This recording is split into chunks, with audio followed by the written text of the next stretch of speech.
Hello guys, तो आज हम बात करेंगे इंडिया वर्सेस न्यूजीलैंड की जो ओडीआई स्क्वाड आई है। बहुत दिनों से वेट कर रहे थे सब लोग कि क्या होगी स्क्वाड।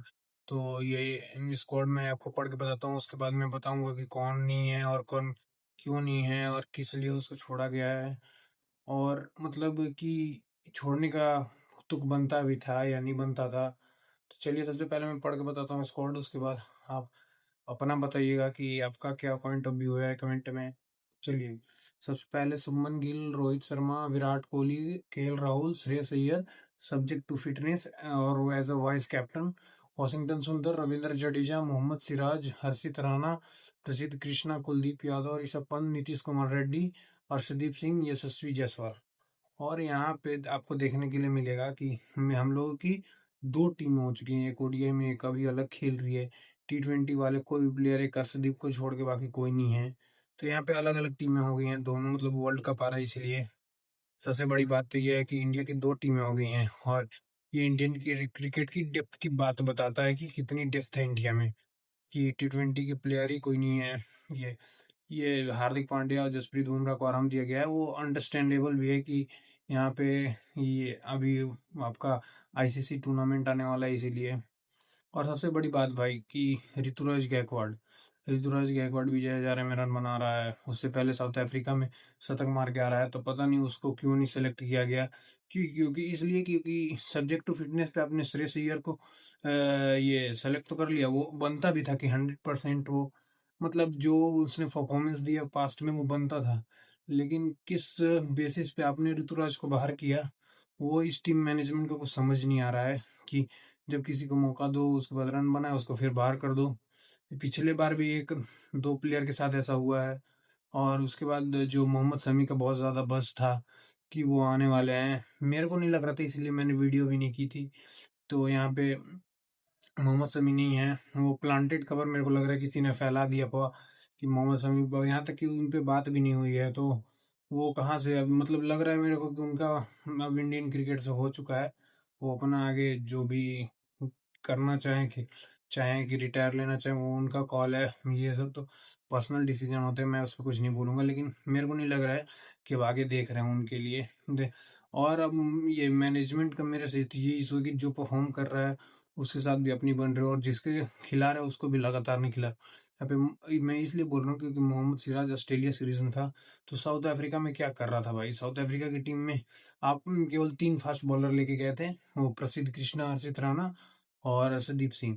तो यहाँ पे आपने अचानक से बुला कैसे लिया कि अगर आपको ग्रूम करना था तो उसी तीनों पे करते फिर, या फिर अगर खिलाना ही था तो वो उस समय सिराज अवेलेबल नहीं थे क्या वहाँ पे, वो जाके क्या स्मैट खेल रहे थे, मेरे को जहाँ तक याद आ रहा है। तो उन पे तो भाई ये मैनेजमेंट का कुछ समझ नहीं आ रहा है कि कौन सा सिस्टम से ये लोग सेलेक्ट करते हैं टीम। और एक और बातें चल रही थी कि ऋषभ पंत के साथ अनबन हुई है। तो वहां पे लग रहा है कि गिल ने एक स्टैंड लिया है कि अब बिना खिलाए किसी को कैसे बाहर कर सकते हो। तो ऋषभ पंत भी टीम में ही, उनका ईशान किशन का नाम आ रहा था वहां पे। तो वो लग रहा है कि गिल, ऐसा सुनने में आया कि गिल ने कुछ बोला होगा, इंसिस्ट किया होगा कि 2 साल आप उसको लेके चलते हो और वहां पे वो मतलब आप उसका वो भी नहीं कराते, क्या बोलते हो उसको, मैचेस भी नहीं खिलाते हो, और परफॉर्मेंस आएगी कब, जब मैच खिलाओगे तब ना। और अगर यहाँ पे भी श्रेयस अय्यर अवेलेबल नहीं होते हैं तो आप उनको खिलाना चाहिए था। और इससे पहले साउथ अफ्रीका वाली सीरीज में भी आप पृथ्वीराज गायकवाड़ को नहीं खिलाते, अगर आपको इस सीरीज में सेलेक्ट ही नहीं करना था तो। और 4 नंबर पे आप ऋषभ पंत को खिलाते। मेरा तो ये मानना है, बाकी आप अपना बताइएगा। और मैंने ऋषभ पंत पे बात कर ली, मोहम्मद शमी पे बात कर ली, और सिराज भाई का कमबैक हो गया है। तो वो सिराज के लिए बहुत अच्छा है, मतलब। लेकिन टीम इंडिया का सिलेक्शन का कुछ समझ नहीं आ रहा है, कभी किसी को छोड़ देते हैं, कभी किसी को सेलेक्ट कर लेते हैं। बाकी ऊपर वाले तो सब फिक्स ही रहते हैं। और बीच में खबर भी आ रही थी कि विराट कोहली को रेस्ट दिया जाएगा, रोहित शर्मा को, लेकिन वो वापसी, मतलब वो आ ही गए हैं टीम में तो वो तो खेलेंगे ही खेलेंगे और रन भी बनाएंगे, क्योंकि भाई न्यूजीलैंड की बॉलिंग है कहाँ। तो भाई, और उसके बाद हम लोग आगे चलते हैं। एक ये आ रहा है अपडेट कि ये बीसीसीआई ने मुस्तफिजुर को वहां से, मतलब केकेआर को हटाने के लिए बोल दिया। और बहुत सारे लोग बोल रहे हैं कि इसमें शाहरुख खान की गलती है। तो मतलब इंडिया में इतने अनपढ़ लोग, मेरे को तो ये लगता है कि शाहरुख खान, पहली बात तो बॉक्स में बैठा नहीं था, वो केवल टीम चलाता है। तो उसको पता ही नहीं था, मतलब पता होगा कि कौन से टीम में है कि नहीं है, कौन से प्लेयर, लेकिन ये कहाँ से आया कि वो सपोर्ट कर रहा है। भाई सबसे पहले तो यहाँ पे बीसीसीआई की गलती है कि आपने अगर बांग्लादेश प्लेयर अलाउ किया तो कोई अपने रिक्वायरमेंट के हिसाब से ही तो लेगा ना। अगर यहाँ पे चेन्नई भी बीट करती है, दिल्ली भी बीट करती है, और चेन्नई में चला जाता तो आप धोनी को टारगेट करते हैं, या फिर अगर दिल्ली में चला जाता तो वहाँ के जो ओनर हैं पार्थ जिंदल या कोई एक और है कोई, उनको टारगेट करते। तो ये कुछ समझ नहीं आता लॉजिक। आपको बीसीसीआई को पकड़ना चाहिए ये सब चीज़ों में कि आपने अलाउ ही क्यों किया। अगर ऐसा कुछ मतलब कंडीशन वहाँ की बहुत खराब है, मैं वो पॉलिटिक्स में जाना नहीं चाह रहा हूँ, और ये मेरे को लगता है कि बीसीसीआई की सरासर गलती है। और केकेआर के साथ हो गया स्कैम भाई, मेरे को लगता है। तो वहाँ पे रिप्लेसमेंट अगर मान लो, वो रिप्लेसमेंट लेते भी नहीं है, ज़रूरत भी नहीं है, उनकी टीम तो बनी बनाई है, लेकिन वो अगर जो 9.2 करोड़ है वहाँ के जो पैसे बचे हैं थे तो वो कोई और प्लेयर के ऊपर आओ और हार्ड जा सकते थे। तो मेरे को लगता है कि यहाँ पे पूरी बीसीसीआई की गलती है, यहाँ पे सिरे ही शाहरुख खान की गलती नहीं है। तो भाई मेरा यही था पॉइंट ऑफ व्यू।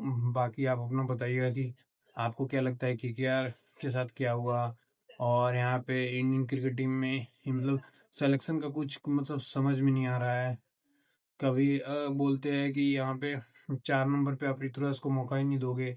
तो आपने पिछला सीरीज ऋषभ पंत को खिलाना चाहिए था भाई, वो भी तो जज हो जाता ना। आप एक प्लेयर को जज करते हो बढ़िया से ना, दूसरे सीरीज में मौका देते हो। अगर ऋषभ पंत को खिलाए होते तो आपके पास 3 मैचों का सैंपल साइज होता, सेलेक्ट भी कर सकते थे, तो आगे भी मौका मिलता, तो 6 मैच का सैंपल साइज हो जाता।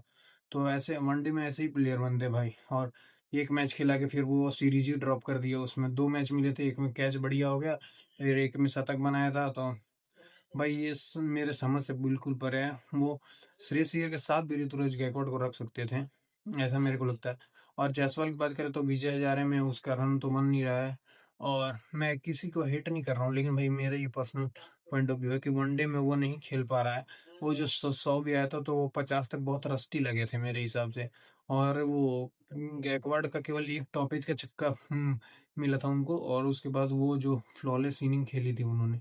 तो भाई मेरा ये था कि वो बहुत यूटिलिटी प्लेयर है, ओपनिंग भी कर सकता है, 4 पे भी खेल सकता है, तो उसको आप रख सकते थे भाई। अब बाकी आप लोग बताइएगा। लाइक से सब्सक्राइब। जय हिंद। तो आप लोग भी बताइए अपना point of view. Thank you.